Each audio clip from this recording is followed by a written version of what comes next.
Aujourd'hui, grand moment de surprise et peut-être d'émotion, je ne sais pas, on verra. En tout cas, j'ai ouvert une bouteille de Hervé Roumier. Hervé Roumier est un vigneron que j'ai connu il y a très longtemps. La première fois que j'ai été en Bourgogne, c'était le deuxième domaine que je visitais. J'arrivais à Chambolle, je trouvais que mon patronyme était là et du coup, j'ai pensé que c'était une bonne idée d'aller visiter un roumier. Et puis, comme mon prénom commence par H, je suis allé chez Hervé. Et là, j'ai rencontré un bonhomme avec son épouse, absolument adorable. Et nous avons réalisé une dégustation d'anthologie, parce que pour moi, ça a été un choc émotionnel de découvrir les vignobles de Chambolle et en plus par la patte de ce vigneron, qui malheureusement nous a quittés en juillet 2004, jeune, relativement jeune. Donc, je garde un souvenir particulièrement ému de cette rencontre qui a eu lieu dans les années 90, je pense, autour de 93 ou 95. En tout cas, j'ai eu le plaisir de déguster plusieurs vins, et dont un Clos Vougeot. Et là, je reviens au Clos Vougeot. Alors, j'avais goûté le Clos Vougeot 1990, qui m'avait fait une énorme impression. Mais là, j'ai ouvert et j'ai trouvé une bouteille de Clos Vougeot 1989. Donc, mon émotion est assez énorme de goûter cette bouteille. Les étiquettes sont toutes les mêmes, elles se ressemblent. Pour ceux qui connaissent des bouteilles du Comte de Voguet, bah, c'est le même style, on va dire. Voilà. Alors, la couleur a l'air assez belle, je dirais comme ça, la lumière, je vois à travers. Le niveau est assez exceptionnel, donc c'est une bouteille qui, a priori, promet, mais maintenant, il n'y a rien mieux que d'aller déguster. Alors, pourquoi cette affection particulière avec ce domaine-là? En dehors du patronyme, c'est vrai que ça joue quelque part, mais aussi parce qu'on a eu un échange et une discussion sur des origines des familles Roumier, même si nous venons d'horizons différents, mais il y a des significations qui sont les mêmes. Et puis, surtout aussi, cette découverte d'un vigneron qui est tellement personnel, tellement particulier dans tout ce qu'il fait. C'est un petit domaine, en tout cas avec des cuvées dont les fameuses amoureuses qui m'avaient ébloui ce jour-là, même plus que le Clos Vougeot et plus que le Bonnemar, que j'avais goûté en 90, mais les amoureuses en 91. C'est dire le pouvoir de cette appellation, en tout cas de ce premier cru, qui est absolument exceptionnel. Bien, alors il me reste toujours des bouteilles de cette visite-là. J'en ai ouvert quelques-unes, mais il me reste encore quelques bouteilles que je rêve de partager ici et je le ferai avec plaisir. Bon, après toute cette introduction, donc cette bouteille-là va être dégustée à l'aveugle avec mon ami Martial du Net Saint-Pierre et on va voir ce qu'il va dire, lui qui est un grand expert des vins de Bourgogne, beaucoup plus que moi en tout cas, avec toute humilité. En tout cas, je suis impatient de voir son avis, mais déjà, il faudrait que j'ai le mien. Donc pour avoir le mien, on va goûter. Voilà. Alors la couleur est une couleur évidemment évoluée. C'est un vin qui a quand même 36 ans, presque 37. Mais on est quand même sur une belle couleur qui a du fond de rouge assez surprenant. C'est une assez belle couleur. Je dirais qu'elle est quand même un peu évoluée. Elle est très claire, très bourguignonne, avec des légers reflets orange. Elle ne tourne pas sur le marron, donc on reste encore sur des tonalités qui sont encore bien. Voilà. Alors le nez, waouh! Le nez, c'est ce que j'adore en Bourgogne. C'est ce nez qui vous fait voyager, qui vous emmène dans la terre, terre humide. Alors c'est dingue, quoi. C'est cette terre automnale avec les feuilles par terre et tout. Et c'est comme si on buvait cette terre, alors que ça ne se boit pas, mais c'est vraiment un vin de terroir. C'est absolument incroyable. Alors, je ne saurais pas vous dire où est situé, parce que Clos Vougeot, c'est 80 propriétaires sur 117 hectares ou 117 propriétaires sur 80 hectares, je ne me souviens pas, mais en moyenne, c'est 1 hectare par propriétaire. Il y en a qui ont beaucoup plus, il y en a qui ont des toutes petites parcelles. Mais là, je ne saurais pas vous dire où c'est situé parce que Clos Vougeot a des gradations assez importantes. Mais là, on est vraiment, on est en Bourgogne, en Côte de Nuit, on voyage.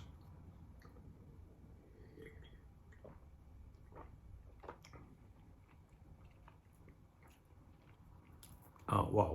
Nez déjà incroyable. Alors là, en bouche, c'est tout en dentelle, en délicatesse, un léger côté fumé, un côté extrêmement fin, Mais le vin est incroyable, incroyable, émouvant. C'est ce que je retrouve. C'est une espèce de. Certains qui ont l'habitude de boire des vins plutôt corsés, par exemple des vins du Sud, vont dire ah oui, mais c'est un vin léger. En fait, c'est léger, c'est pas lourd, c'est sûr. Mais léger n'est pas tout à fait le mot. C'est d'une telle finesse, tout en dentelle. C'est une telle sensation en bouche. Le toucher en bouche est d'une telle délicatesse que, évidemment, si vous êtes dans une conversation, il y a du monde, etc., bien entendu, un vin du Sud va avoir beaucoup plus d'impact sur vous. Mais là, si vous êtes concentré, comme je le suis actuellement, et vous êtes vraiment en train d'essayer de percer le mystère de ce vin, parce qu'il a un mystère, il y a une couche de mystère, et bien ce vin, moi je trouve qu'il est, waouh, il me touche très fortement, et j'ai l'impression de revenir dans ce caveau, tout à fait modeste, hein, d'Hervé Roumier dans les années 90. Je suis retourné plus tard pour le revoir, mais c'est un caveau dont je me souviens très bien. Je me souviens comment étaient alignées les bouteilles, comment était l'endroit, un peu sombre. En tout cas, waouh!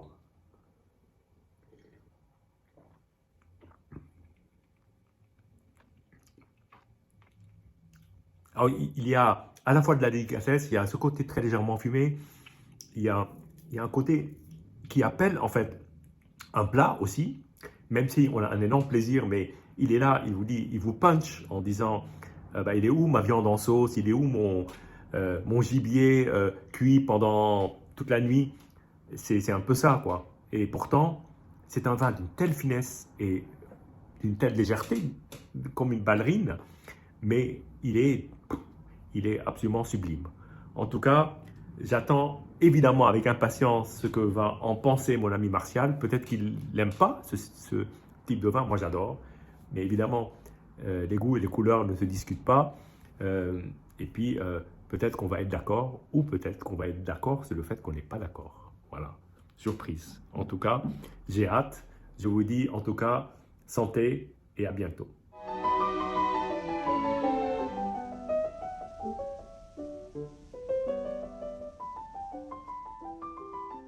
Me voilà quelques jours après la dégustation, le repas avec mon ami Martial. Et bien évidemment, j'étais très curieux d'assister à sa réaction en direct au moment où je servais le vin avec le repas, bien entendu, pas dans les mêmes conditions que moi-même je l'ai dégusté, à l'aveugle. Bien évidemment, moi, le fait de voir l'étiquette a un impact.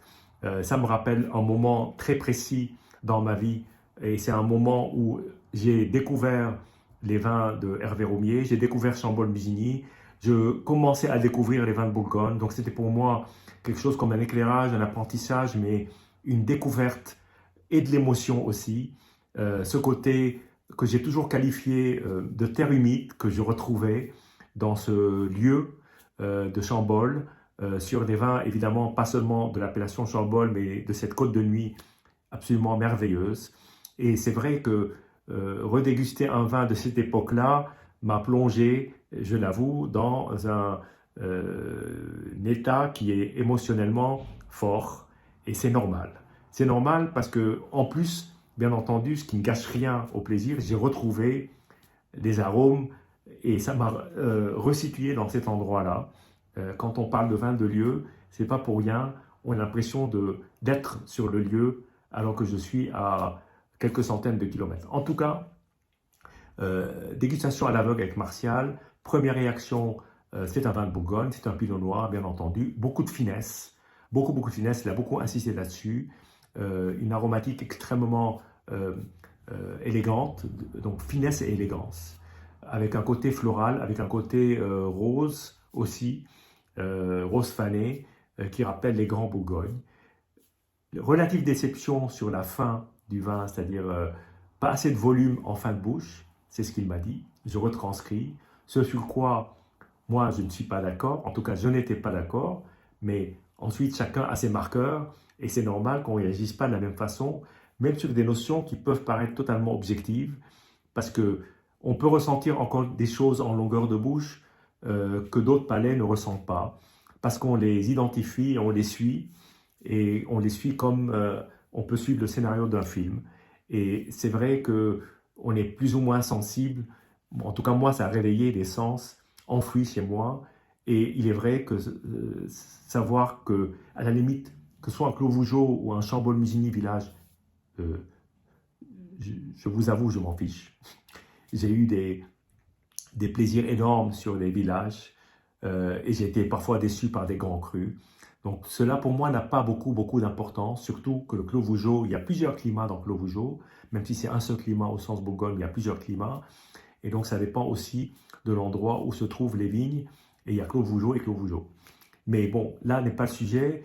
Lui a réagi d'une certaine façon, moi j'ai réagi d'une autre. Lui pensait que le vin, il trouvait que le vin avait peut-être 10-15 ans, alors qu'il en a beaucoup plus. Donc c'est plutôt bon signe. Ça veut dire que le vin a tenu avec les années, mais aussi que, comme je l'ai dit, que le vin avait une fin un peu courte. En tout cas, j'ai beaucoup appris en l'écoutant. Lui, il le situait plutôt comme un village, voire peut-être un village proche de premier cru ou premier cru, mais pas du tout un grand cru de Bourgogne. Euh, Moi, comme je l'ai dit, c'est pas pour moi un sujet. J'adore ce vin, mais lui, il a adoré aussi, hein, attention.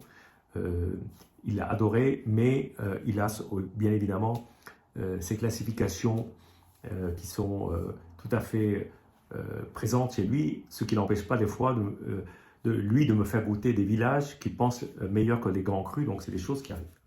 Bien, donc ce moment était un beau moment, en tout cas de faire goûter à quelqu'un que j'ai connu beaucoup plus tard que mon premier voyage en Bourgogne et duquel j'ai beaucoup appris sur les vins de Bourgogne, lui faire goûter mes premières amours, pour ainsi dire. Bien, alors allons-y, donc là on est quelques jours, donc du temps est passé, j'ai rebouché la bouteille, je l'ai mise au frais, et donc là je l'ai rouverte et je la déguste.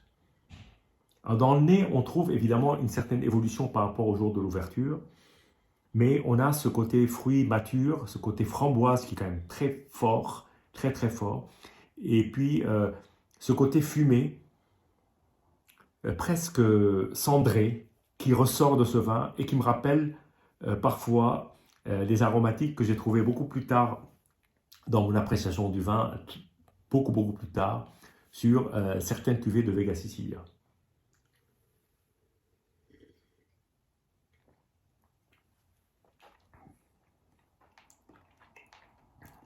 Alors là, il y a du volume. Enfin, désolé Martial, il y a du volume. Et là, je trouve qu'il y a quand même une très belle finale, une très belle longueur en bouche. L'attaque a une belle acidité qui quand même confirme que le vin est fait pour durer. Sur un millésime 89 qui est entre deux, mais bon, c'est plutôt un bon millésime. Mais là, on est sur une très belle attaque, tout de suite sur le fruit.